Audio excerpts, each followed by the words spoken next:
Hi, everybody, and I thought I would try to do another relationship tip today. I'm going to start to do these every once in a while to help people kind of learn the stuff that I've learned and pass on information. So, the first relationship tip today that I would like to give you is that every couple should be having two conversations.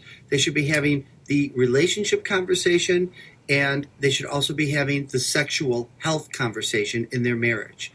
Most people think that if your relationship gets better, then you'll be sexual again. You'll have a good sex life. That's not true. It could be true, but it's mostly not true. It could be true for some couples. If your sex life gets better, then your relationship will get better. That's not true. Every couple needs to have two conversations. What's going on in the relationship? What are the conflicts? What needs to be resolved? And what's going on in the bedroom? What needs to be resolved? What needs to be added? What kind of novelty? So it's really important that you have both of those conversations. And sadly, most therapists are not trained in sexuality or in sex therapy.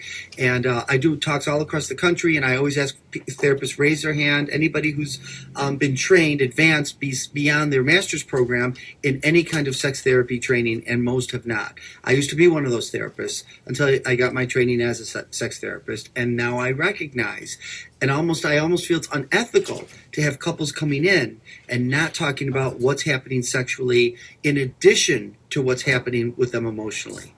And how do you have these conversations? They're really hard to have.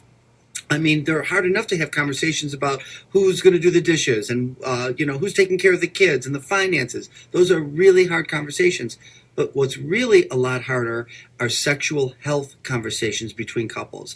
And they need to be had and they need to be discussed. And one of the ways to do that is to start out saying, hey, this is difficult for me, but I'm having some frustrations about things we're doing sexually or not doing sexually.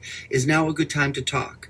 And I'm anxious about it, and I'm scared, and I feel ashamed, and I don't want to be judged, and really creating safety for one another so that you can say what you need to say and you can hear what you need to hear and really be able to do that. And I will say that there's a really good book. So, I talk about being an Imago relationship therapist.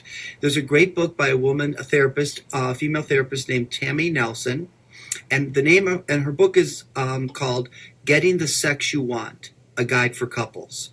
So the Imago work I do is called Getting the Love You Want. The Imago for Sex Talk is called Getting the Sex You Want, a Guide for Couples. I highly recommend that if you're going to begin a sexual health conversation with your partner.